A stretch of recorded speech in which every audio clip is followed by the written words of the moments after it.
자, 실전 사례 또 하나를 보시겠습니다. 시효 취득으로 맞서는 건물주를 응징하다. 자, 이렇게 보시면 이게 참 웃기는 얘기입니다. 자, 보죠. 충청남도 서산시 장동의 268-에서 토지만 매각입니다. 여기 건물이 있겠는데 5,500만 원의 땅이 205평이 시작해서 2,700까지 떨어진 거를 3,900만 원에 낙찰을 받았습니다. 여기 집이 이렇게 있죠. 제외고 뭐만 낙찰 받았어요? 땅만 받은 겁니다. 200평 정도입니다.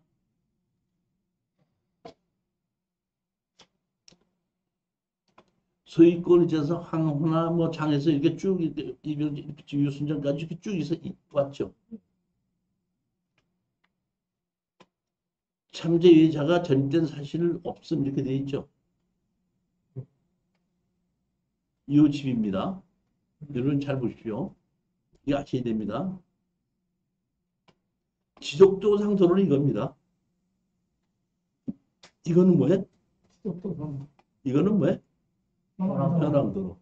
그러니까 지적조상 도로가 아무리 있어도 이 현황도로가 없으면 건축허가 나지 않고 이거는 현황도로에 의해서 건축허가 난 걸로 봅니다. 여기 뭐 큰 도로에서 이렇게 들어와서 이렇게 돼 있죠. 이렇게 된 겁니다.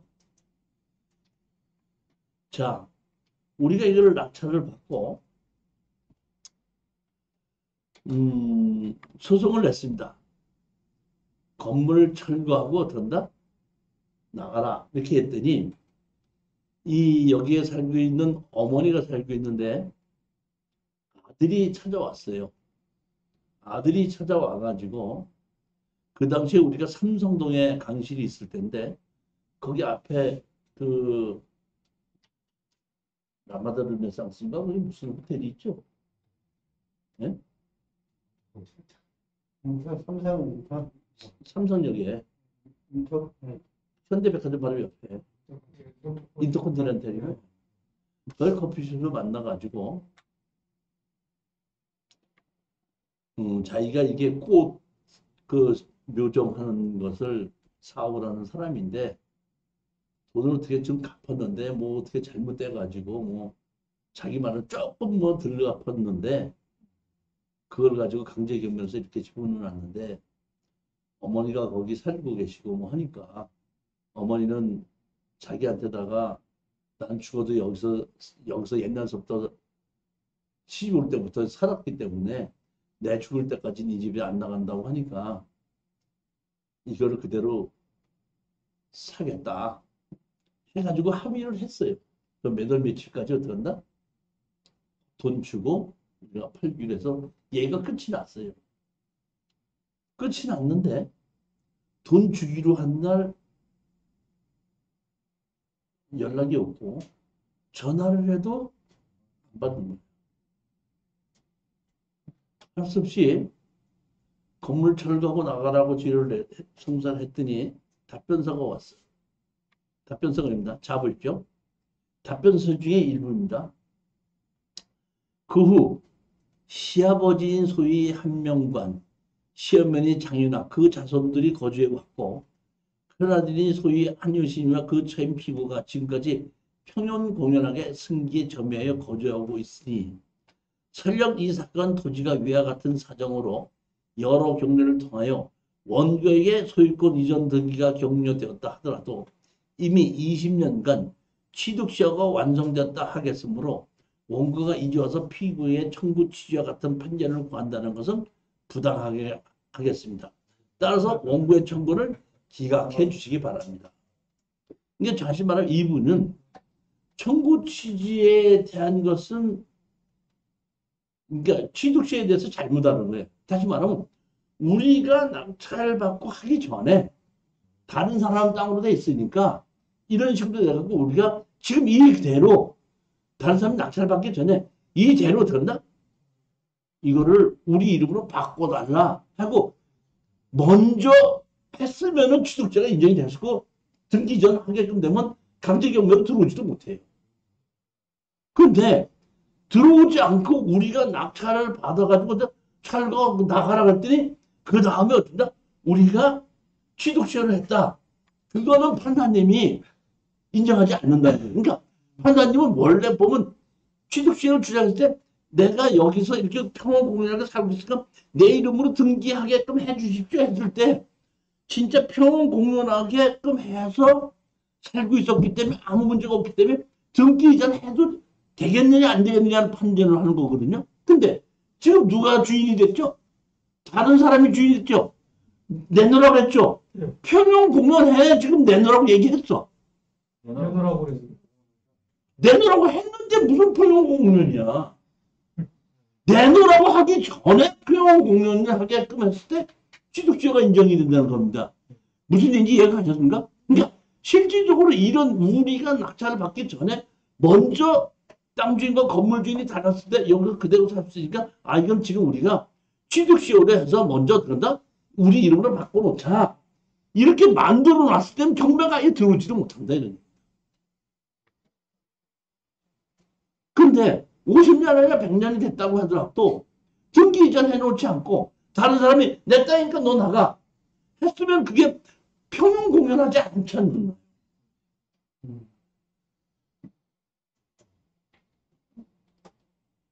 얘기가 이해가 가십니까? 네. 그러니까 여기서 이제 답변하고 이제 다시 재판장이 만났어요. 만났더니 판사님께서 그냥 그러면 현재의 입장에서는 이거는 취득시효는 된다?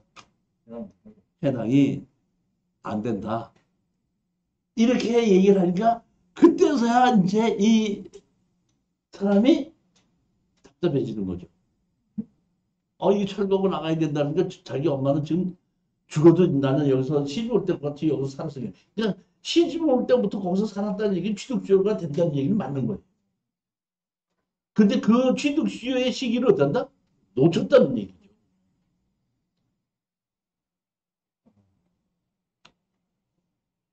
그 우리 저기 뭐야 법무사가 이런 겁니다. 피고의 주장에 의하면은 토지를 취득시했다는 것인지 건물을 취득시했다는 것인지 불분명하라. 그러니까 다시 말하면 답변서 자체도 뭐를 취득했다. 건물 주인이 자기다. 그런데 건물 주인이 이렇게 됐으니까 땅에 대한 취득시했다. 이런 걸 얘기를 분명하게 해야 되는데 사실은 내용적으로 보면 땅을 취득시했다는 게 맞습니다. 근데 분명하게 딱 하지 않으니까 우리 법무사가 보면 피고에 대하면 토지를 취득시했다는 것인지 건물을 취득시했는데 시효 취득을 채우면 아무 근거 없다.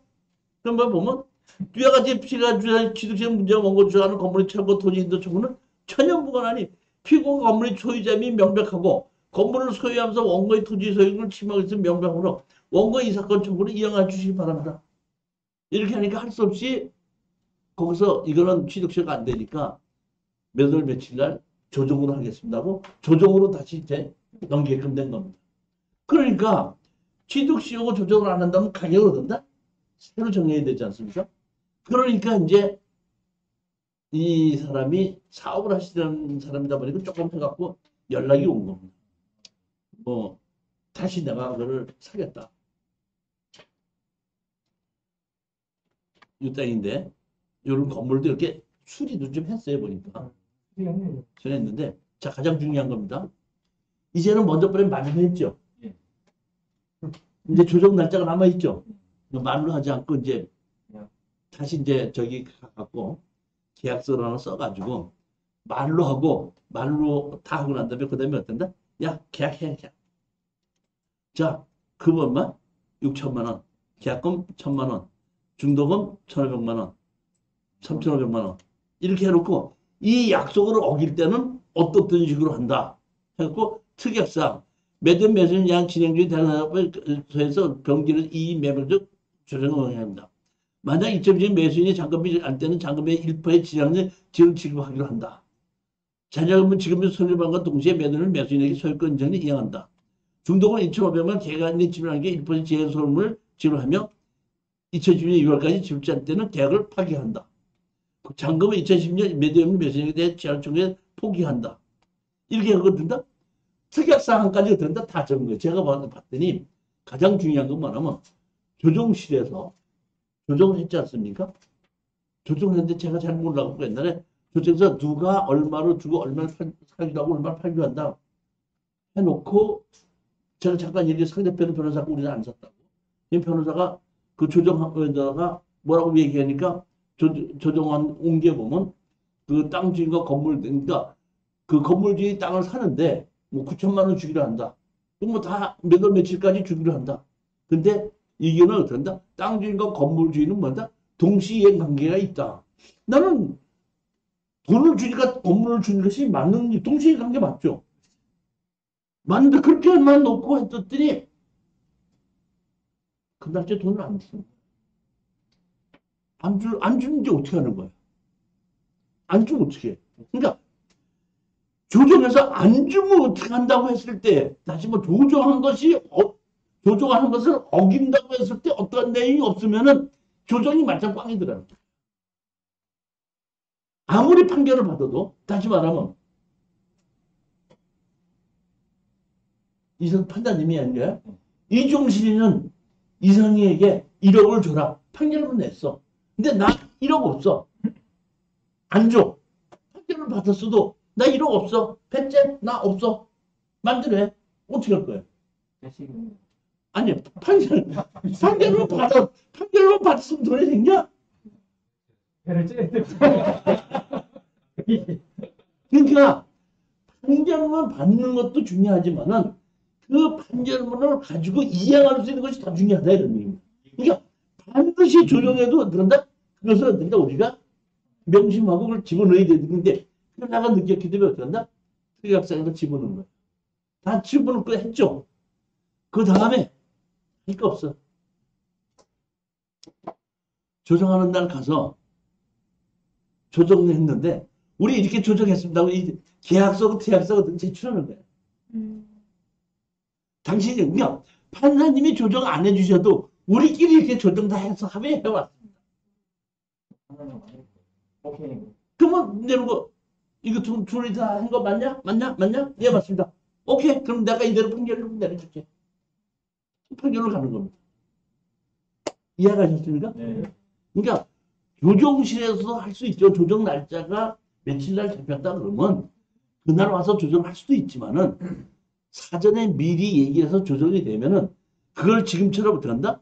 계약서를 쓰고 특약사항을 적어놓고 그걸 가지고 어떻게 한다? 조정 날짜 가서 재판장에다 우리끼리 이렇게 어떻게 한다? 조정했습니다.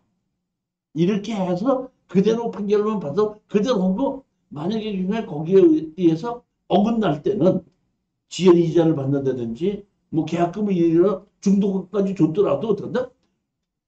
포기한다. 적든지 이러한 뭐야? 강력한 내용으로 어떤다? 적어야 된다는 게 5천만 원인가 얼마를 주고 했다가 지금 뭐야 당신이 이렇게 해서 이렇게 했으니까 6천만 원 내라 했더니 아닙니다. 뭐 처음에 맨 처음에 그 뭐야 했을 때는 5천만 원인가 했는데 나중에 1천만 원 올려갖고 6천만 원에 이제 했던 자기도 뭐라고 얘기를 못 하더라. 할 말이 없는 거야. 이게 그런 이제 취득시효나 소송에 대해서 좀 이야기 하시죠.